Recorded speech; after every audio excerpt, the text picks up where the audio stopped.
नमस्कार, स्वागत है आप सबका हमारे खास कार्यक्रम देश देशांतर में। मैं हूं कवीन सचान।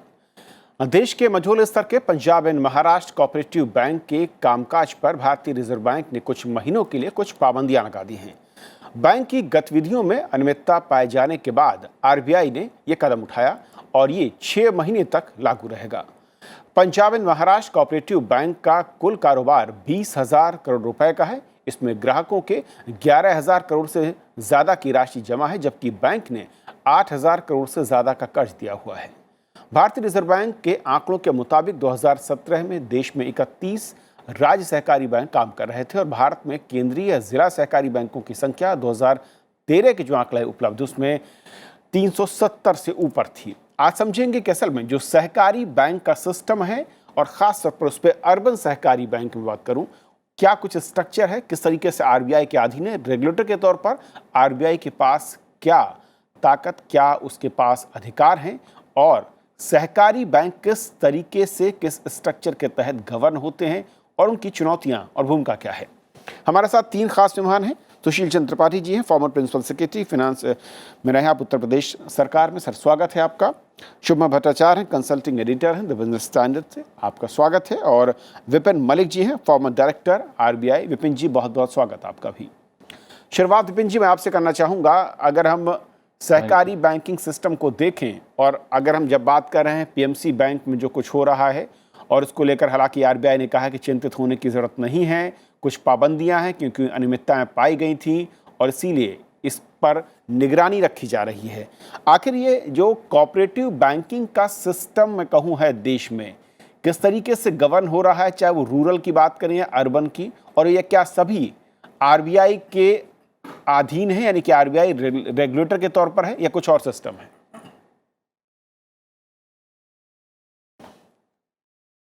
जितने भी कोऑपरेटिव बैंक्स हैं, चाहे अर्बन हो या दूसरे स्टेट कोऑपरेटिव बैंक्स हैं, ये स्टेट गवर्नमेंट के अधीन आते हैं। सिर्फ इनकी जो इंस्पेक्शन है, रेगुलर इंस्पेक्शन या इनका सुपरविजन जो है वो रिजर्व बैंक करता है।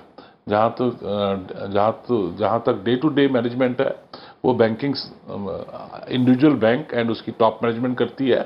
जो टॉप मैनेजमेंट है वो उसमें बोर्ड लेवल पे अपॉइंटमेंट्स स्टेट गवर्नमेंट करती है या रजिस्ट्रार ऑफ कोऑपरेटिव करते हैं। ये डिपेंड करता है कि किस लेवल का बैंक है और उसमें रिजर्व बैंक का कोई डायरेक्ट इन्वॉल्वमेंट नहीं होती। सिर्फ एनुअल इंस्पेक्शन होती है जो कि सारे बैंकों की होती है। वो कभी कभी एनुअल होती है, कभी 3 साल बाद होती है, वो डिपेंड कि किस तरह का बैंक है। सो रिजर्व बैंक की इंस्पेक्शन के अलावा और इसमें कोई रोल नहीं है। हाँ, एक रोल है कि अगर कोई डायरेक्टर या कोई top management, chairman, vice chairman, कुछ ऐसे लोगों को अपॉइंट किया जाता है जो कि जिनके केवाईसी ठीक नहीं है, तो उनको बिल्कुल वहाँ से रिजर्व बैंक कह सकता है कि इन डायरेक्टर्स को आप हटाएंगे या हम इनको अप्रूव नहीं करते।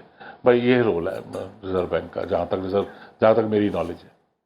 और जो आरबीआई का जो बैंकिंग अधिनियम मैं कहूँ देश में 1949 का है, उसमें किन किन पावर्स के तहत ये अधीन आते हैं आरबीआई की, अगर बात करें कंट्रोलिंग को लेकर तो या फंक्शनिंग को लेकर?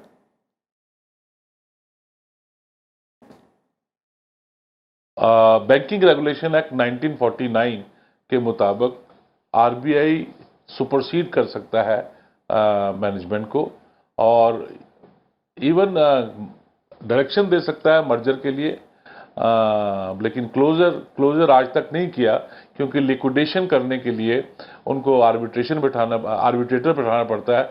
और आज तक जितने भी मेरे हिसाब से लिक्विडेशन ऑर्डर्स पास हुए हैं वो सालों के साल, डिकेड्स के डिकेड्स हो गए हैं, वो लिक्विडेट नहीं कर पाए।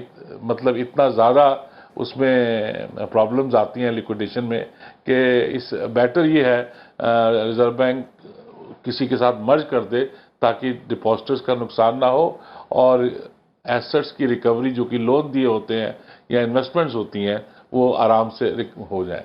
अगर आपने उसको लिक्विडेटर के पास डाल दिया तो फिर तो समझ लीजिए डिपॉजिटर्स भी गए और एसेट भी गए और एम्प्लॉयज़ की सैलरीज की भी प्रॉब्लम आ जाती है। तो इसलिए प्रेफर्ड यही किया जाता है कि इनको मर्ज किया जाए।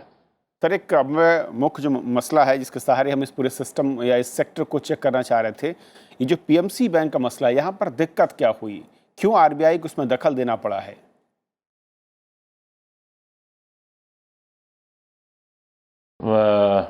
इसमें 3-4 चीज़ें हुई हैं। एक तो लगता है कि जो बैड डेट्स हैं उसको सप्रेस किया गया है।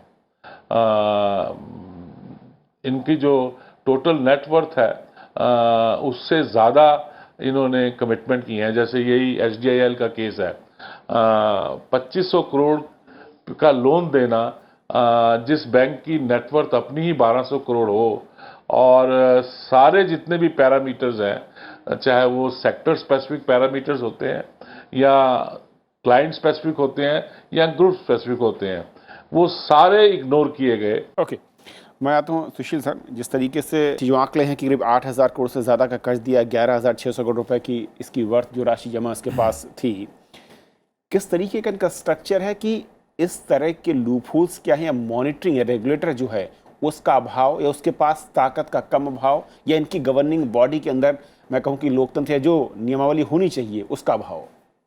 देखिए, ये जो अर्बन कोऑपरेटिव बैंक हैं ये 90 के दशक में प्रोलिफरेट किए। उसके पहले बहुत थोड़े एकाध थे जो शुरू हुए थे कोऑपरेटिव बैंक होकर के, और बाद में शेड्यूल कमर्शियल हो गए जब बड़े हुए। जैसे सारस्वत कोऑपरेटिव बैंक कहलाता है, काफ़ी बड़ा कमर्शियल बैंक है, वो शेड्यूल बैंक है, वो भी कोऑपरेटिव में शुरू हुआ था। और बहुत पहले जो है वो साउथ इंडिया में कुछ शुरू हुए थे, वो सब जो बड़े हुए तो सब शेड्यूल बैंक हो गए। तो दोबारा चल के 90 के दशक में लिबरलाइजेशन जब हुआ तो ये सोचा गया कि अर्बन एरिया में, रूरल एरिया में तो डिस्ट्रिक्ट कोऑपरेटिव बैंक्स हैं, प्राइमरी कोऑपरेटिव सोसाइटीज़ हैं, स्टेट कोऑपरेटिव बैंक हैं जिनका रेगुलेटर नाबार्ड है। लेकिन अर्बन एरिया में जो बहुत छोटे कारोबार जो लोग करते हैं और इस तरह के काम धंधे हैं, उनको बड़े शेड्यूल बैंक जो हैं वो उन तक पहुंच नहीं पाते हैं। तो छोटे छोटे बैंक जो हों जिनका दायरा 1 जिला 2 जिला का हो, वो बनाए जाएं। तो उनको लाइसेंस, ये आरबीआई के लाइसेंस से बने हैं। मैनेजमेंट में ज़रूर राज्य सरकार का है क्योंकि वो कोऑपरेटिव हैं, तो एक तरीके से राज्य सरकार का उसमें दखल है। लेकिन जो कार्य विधि है और जो उसमें रेगुलेशन है कि एसेट लाइबिलिटी कैसे होगी, किसको कितना लेंड कर सकते हैं, क्या है, ये सब आरबीआई के नॉर्म्स हैं। जैसे कि एनबीएफसी पहले स्टेट गवर्नमेंट ही रेगुलेट करती थी, उसको अब आरबीआई रेगुलेट करती है। तो एक प्रकार से ये एनबीएफसी हैं, लेकिन एनबीएफसी से भी ज़्यादा इसलिए हैं कि ये डिपॉजिट टेकिंग है, पब्लिक मनी है। ये केवल इंटरमीडिएशन करते हैं, हमारा आपका पैसा जमा होता है, उस पैसे को लेंड करते हैं। तो इनके लिए बड़े प्रूडेंशियल नॉर्म्स कहे जाते हैं, जैसे भी बताया मलिक साहब ने भी, कि एसेट लाइबिलिटी यानी आप पैसा लीजिए, डिपॉजिटर से पैसा लीजिए आप 3 महीने का, 6 महीने का, और लेंड कीजिए 3 साल का, तो फिर डिपॉजिटर को आप 3 महीने बाद पैसा कैसे वापस करेंगे? तो एसेट लाइबिलिटी का एक मैच होना चाहिए। इसी तरीके से आपको रिस्क कवरेज होना चाहिए कि आप किसको लेंड कर रहे हैं, ज़्यादा इतना लेंड न करें, sector wise, group wise, individual, और उसका अच्छी तरीके से देख रेख करके कि पार्टी ठीक है, क्रेडिट रेटिंग है। तो ये सब नॉर्म्स हैं, और इसीलिए जब ये नॉर्म्स फॉलो होते हैं तब तो बैंक ठीक चलता है और आरबीआई के इंस्पेक्टर्स आते भी हैं। लेकिन ये बात सही है कि अर्बन कोऑपरेटिव बैंक पर इतना ध्यान नहीं है जितना कि शेड्यूल कमर्शियल बैंक्स पे है। उनका जो है प्रति सप्ताह उनके आंकड़े रिजर्व बैंक में जाते हैं, जिससे कि पता लगे कि कितना उन्होंने लेंड किया, कितना उनके पास बैलेंस है। वीकली रिपोर्ट रिजर्व बैंक पास जाती है, और मुझे मालूम है क्योंकि मैं शेड्यूल बैंक के उस पर बोर्ड पर रहा हूँ। धीरे धीरे आरबीआई ये भी चाहता है कि प्रतिदिन का आंकड़ा उनके पास आ जाए, तो उस तरह का। तो आरबीआई का बड़ा अच्छा नियंत्रण है उनके ऊपर। इन बैंक्स के ऊपर उतना अच्छा नियंत्रण नहीं है क्योंकि ये छोटे माने गए और कहा गया कि इनका छोटा दायरा होगा, लेकिन फिर भी आरबीआई इन पे इंस्पेक्ट करता है। और ये मैं कहूँगा कि थोड़ी चूक हो गई है, क्योंकि इतना बड़ा मिसमैच कि एक पार्टी को जिसका कि इंसॉल्वेंसी में है और 2500 करोड़ रुपए के करीब उसको लोन दिया जाना, तो ये मैनेजमेंट जो है, इसके साथ मैनेजमेंट की गलती है और अच्छा किया है आरबीआई ने उसे सुपरसीड करके एडमिनिस्ट्रेटर बनाया है। और अगर 6 महीने में स्थिति ठीक नहीं होती है, क्योंकि एनपीए अगर मान लीजिए वो सारा 2,500 करोड़ रुपए एनपीए हो गया और 8,000 रुपया 8,300 करोड़ का लोन दिया है, उसमें से 2,500 एनपीए हो गया, तो 6,000 से कम बचा और डिपॉजिटर का पैसा 10,000 से ज़्यादा है, तो वो तो मिसमैच हो गया पूरा। तो इसलिए अगर ये 6 महीने के में नहीं होता है तो शायद इसे मर्ज करना पड़े। हालांकि डिपॉजिटर का 1 लाख रुपए तक का तो डिपॉजिट गारंटी इंश्योरेंस कॉरपोरेशन से एक इंश्योरेंस रहता है, लेकिन अगर किसी ने ज़्यादा डिपॉजिट किया है तो उसे खतरा हो सकता है। इसलिए ये 6 महीने देखना पड़ेगा कि अगर सुधर गया तो ठीक है, नहीं तो शायद इसे मर्ज करना पड़े। लेकिन शुभ में सवाल ये उठता है कि क्या कोऑपरेटिव बैंकिंग सिस्टम में जो चेक एंड बैलेंस का मैं कहूँ कि एक टूल है, वो कहीं लैग कर रहा है अगर इस तरह के मसले को देखें, या फिर जैसे कि सर ने कहा कि आरबीआई जिस तरह से बाकी बैंकों की मॉनिटरिंग या उसकी रिपोर्ट डेली बेसिस पर करता है, उस तरह के कुछ नए उपायों की ज़रूरत है, नए टूल्स की ज़रूरत है यहाँ पर भी? कविन, हमारे जो कोऑपरेटिव अर्बन कोऑपरेटिव बैंक्स है, ये भारत के बैंकिंग सेक्टर का सबसे डेंजरस सेक्टर है। ये बैंक्स भारत में जितने बारी फाइनेंशियल डिजास्टर्स हुए हैं, हर डिजास्टर में इनके रोल्स पाए गए हैं। और वजह ये है क्योंकि ये अर्बन कोऑपरेटिव बैंक्स के ऊपर मॉनिटरिंग आरबीआई का कोई रिस्पॉन्सिबिलिटी इसलिए नहीं होता है कि आरबीआई को दिया नहीं गया है। अर्बन कोऑपरेटिव बैंक्स, जब विपिन मलिक साहब ने सही कहा, इनके रजिस्ट्रेशन होते हैं स्टेट गवर्नमेंट्स के, और स्टेट गवर्नमेंट्स में बेसिकली जो पॉलिटिकल स्ट्रक्चर होता है, उस पॉलिटिकल स्ट्रक्चर में पैसे की ज़रूरत, पैसे की बंटवारी, इसके चक्कर में ये सारे कोऑपरेटिव बैंक्स आते हैं। हर कोऑपरेटिव बैंक्स के मैनेजमेंट को अगर हिस्ट्री अगर हम देखें तो किसी का भी सही हिस्ट्री नहीं है। और इसके ऊपर आरबीआई के हर गवर्नर ने चिंता जताया है कि ये बैंक्स हमारे लिए प्रॉब्लम्स है, टेंशन का कारण है, और ये इंडिया में हर बारी झमेला लेकर आए हैं। लेकिन कहा ये भी पंजाब कोऑपरेटिव बैंक जो 2001 के स्कैम में आया है, उसके पहले का 99 में, हर एक बारी में जब भी आरबीआई क्या करते हैं, एक उदाहरण दे रहा हूँ, ऐसे बहुत सारे केसेस होते हैं, जब भी आरबीआई शेड्यूल बैंक्स को बंद कर देते हैं कि भाई आप इसमें लेंड नहीं करेंगे, जैसे इक्विटी मार्केट में ज़्यादा लेंड नहीं करेंगे, ये 2001 में एक उनका रिस्ट्रिक्शन था। इमीडिएटली जो केतन शाह वगैरह का जो झमेला हुआ था, उन्होंने लोन लिया था माधेपुरा मर्केंटाइल कोऑपरेटिव बैंक से, क्योंकि उस पर रिस्ट्रिक्शन नहीं था। और कसर किसके ऊपर आता है? टैक्स पेयर्स के ऊपर, क्योंकि इनका जो लॉसेस है उसका भरपाई कौन करते हैं? हम सारे लॉसेस को हम फीड अप करते हैं। और मैं आपको बताऊं कि क्यों ये चीज़ सबसे बड़ा डेंजरस चीज़ है कि अगर आरबीआई को अगर पोजीशन मिलता तो इसमें ज़रूर रिफॉर्म हो सकता था, लेकिन आरबीआई को वो रिफॉर्म का मौका ही नहीं मिलता है। स्टेट गवर्नमेंट्स अपना ये रोल छोड़ने के लिए बिल्कुल ही तैयार नहीं है। एक एग्जांपल है regional rural bank. Regional rural bank में भी एक समय में सेम प्रॉब्लम था, लेकिन आरबीआई ओवर टाइम आरबीआई के पास वो दायरा आया। कैसे आया, लंबा सा प्रोसेस है, but the point is RBI के पूरा कच्चे में आ गया। आने की वजह से आज भारत के जितने सारे रीजनल रूरल बैंक्स हैं, सबको समेट कर सिर्फ 45 रूरल बैंक बना दिया गया है। हर रूरल बैंक किसी ना किसी शेड्यूल कमर्शियल बैंक के मालिकाना में है। Punjab national bank, oriental bank of commerce, Canada bank, union bank. इसीलिए आप देखेंगे आज रीजनल रूरल बैंक से कहीं से भी कोई भी प्रॉब्लम्स नहीं आते हैं, क्योंकि उनके सबके जो स्टेटमेंट्स, उनके सबके जो सिस्टम्स है, सुशील जी जो बता रहे थे, वो सारी चीज़ें रीजनल रूरल बैंक्स फॉलो करते हैं।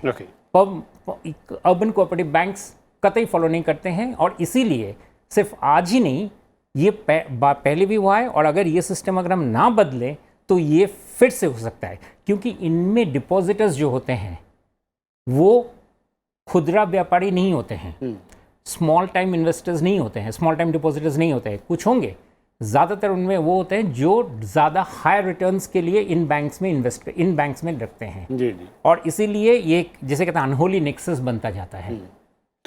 मलिक साहब, जैसा कि शुभमा कह रहे हैं कि बहुत डेंजरस है अगर कोऑपरेटिव बैंक के स्ट्रक्चर, उनकी कार्यप्रणाली को, उनके बिहेवियर को देखें, जो फिनेंस में तमाम नॉर्म्स हैं, कई बार उनसे अलग उन नॉर्म्स की अवहेलना करते हुए काम करते हैं। लेकिन ये भी कहा जाता है कि कोऑपरेटिव बैंक का रोल अगर वित्तीय सिस्टम में समझें, अर्बन इलाके में हो या फिर ग्रामीण भारत में हो, तो उनका एक बड़ा रोल, एक बड़ी हिस्सेदारी है।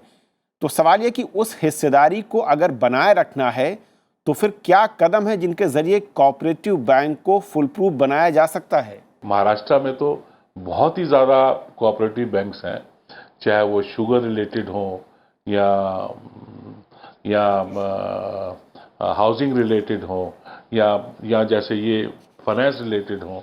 सो ये सारे बेसिकली पॉलिटिकल लिंक्ड हैं और इसमें आप देखेंगे कि इलेक्शन के टाइम पे बहुत मिसयूज होता है इन कोऑपरेटिव बैंक्स का। नहीं सर, लेकिन सवाल ये तो ये कहता हूं कि आरबीआई के पास जो पावर्स हैं, जो कमर्शियल बैंक या दूसरे बैंकों को गवर्न करने के लिए, वो ये पावर्स के इस दायरे में कोऑपरेटिव सिस्टम को क्यों नहीं लाया जा सकता? अड़चन क्या है? नहीं ला, क्योंकि पॉलिटिकल विल चाहिए उसके लिए। पॉलिटिकल विल जो है जब तक नहीं होगी तब तक आप इन बैंकों को स्टेट क्योंकि रजिस्ट्रार ऑफ कोऑपरेटिव इनको मैनेज करता है, आपको एक्ट बदलना पड़ेगा, पार्लियामेंट जाना पड़ेगा। जब तक आप वो एक्ट नहीं बदलेंगे, पार्लियामेंट में जाके अमेंडमेंट नहीं लाएंगे और सारी कंट्रोल रिजर्व बैंक को नहीं देंगे, या मैं तो ये कहता हूँ रिजर्व बैंक नहीं, आप एक और बॉडी बना दीजिए जो इनको सेपरेटली रेगुलेट करे, रेदर देन कि भी इंस्पेक्शन तो आरबीआई कर रहा है और डे टू डे मैनेजमेंट जो है वो स्टेट को रजिस्ट्रार ऑफ कोऑपरेटिव कर रहा है। सो ये चीज ड्यूल रोल में आ जाती है।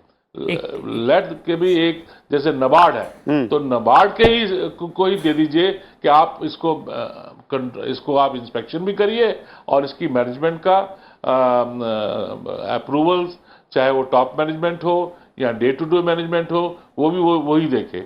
आप देखिए सारा ठीक हो जाएगा। लेकिन क्या अमेंडमेंट करनी पड़ेगी एक्ट में? मलिक साहब, अगर ये स्टेट रजिस्ट्रार सोसाइटी में रजिस्टर्ड होते हैं तो फिर उस संस्था का रोल सिर्फ क्या रजिस्ट्रेशन भर का है, या फिर अगर वहां पर वित्तीय अनियमितता होती है, नॉर्म्स को फॉलो नहीं करते इस तरीके के बैंक, तो उसकी जवाबदेही भी बनती है?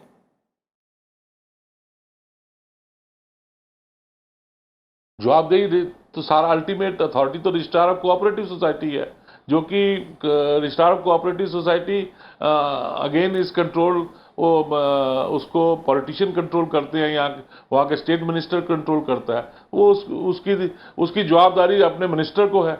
आप ये समझ लीजिए, इसको रिमूव करना या अमेंडमेंट लाना एक बहुत बड़ा काम होगा और हो सकता है कि ये एक एक्सीडेंट हो गया है, इस एक्सीडेंट से बहुत कुछ सुधर जाए। सुशील सर, क्योंकि जब और अमेंडमेंट आ जाए जी, जब राज्य में वो संस्था रजिस्ट्रेशन का काम देखती है और मैं कहूँगी सारी ताकत उसके पास है, तो फिर वो इस जवाबदेही से बच कैसे सकती है अगर किसी तरीके से नॉर्म्स का उल्लंघन हो रहा है, मैं कहूँ कि चीटिंग हो रही है, या फिर कोऑपरेटिव बैंक वित्तीय घाटे में चले जा रहे हैं? देखिए, जवाबदेही एक तरीके से तो है, लेकिन वो इसके लिए सक्षम नहीं है कि ये बैंकिंग का कार्य वो कर सकें। रूरल एग्रीकल्चरल एरिया के जो कोऑपरेटिव बैंक्स हैं उनका तो 3 टियर स्ट्रक्चर है। प्राइमरी कोऑपरेटिव सोसाइटी है जो फार्मर्स की होती है, फिर वो शेयर लेते हैं डिस्ट्रिक्ट कोऑपरेटिव बैंक में, district cooperative bank state cooperative bank में शेयर लेता है, और इस 3 टियर स्ट्रक्चर को नबार्ड देखता है। मैं करीब 45 साल पहले इसको देखता था राज्य में, तो उसमें तो कुछ कंट्रोल किया हुआ है। जैसे उसमें ये कंट्रोल सामान्यतः रखते हैं कि किसी को जब लोन देंगे तो कम से कम 50% काइंड में होगा, क्योंकि फार्मर को दे रहे हैं तो कहेंगे भाई 50% तुम्हारा सीड ऑफ फर्टिलाइज़र का है, सीधे वो जो है वो सीड ऑफ फर्टिलाइज़र बांटने वाले के पास जाएगा, वहाँ से आपको ये सामान मिलेगा, या पंपिंग सेट आपको लेना है तो पंपिंग सेट वाले के पास जाएगा। तो उसका एक तरीका बना हुआ है। लेकिन अर्बन कोऑपरेटिव में कोई इस तरह की चीज़ नहीं बनी है।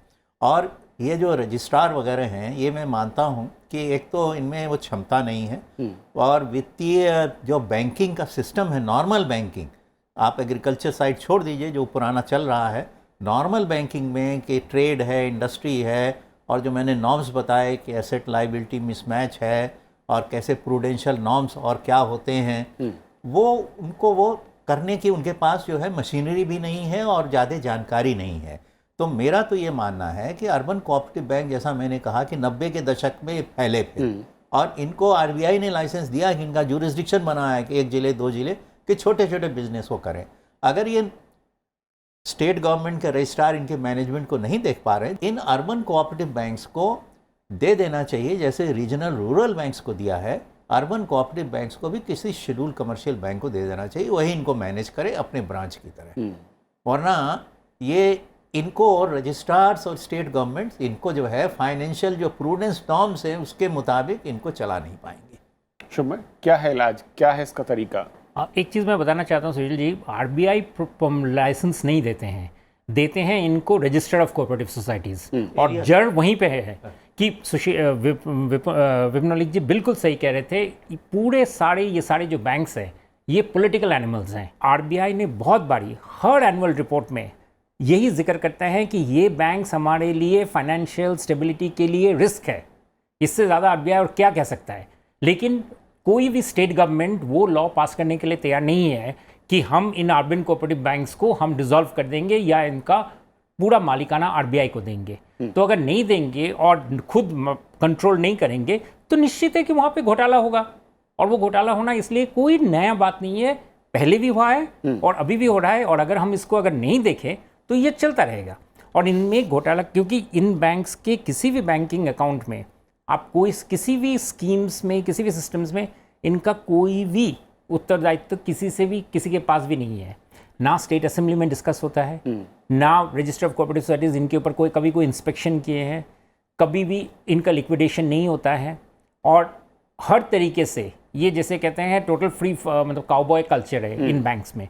तो निश्चित ही ये बैंक्स गड़बड़ करेंगे अगर उस तरह से पैसे दिया जाएगा, क्योंकि रीजनल रूरल बैंक्स में, और इसके वजह से ये नहीं कि गरीबों में प्रॉब्लम आ रहा है, रीजनल रूरल बैंक्स में ये सारा प्रॉब्लम्स का जब चांस था, आरबीआई ने उनको टेक ओवर करके भारत के कृषि क्षेत्र में एक बहुत बड़ा चेंज लाया है और वो काफ़ी इम्प्रूव कर गया है। लेकिन वो चीज़ हम अर्बन कोऑपरेटिव बैंक्स में, और ये प्रॉब्लम अर्बन कोऑपरेटिव बैंक्स को लेकर ही है, क्योंकि डिस्ट्रिक्ट कोऑपरेटिव बैंक्स को लेकर नहीं है।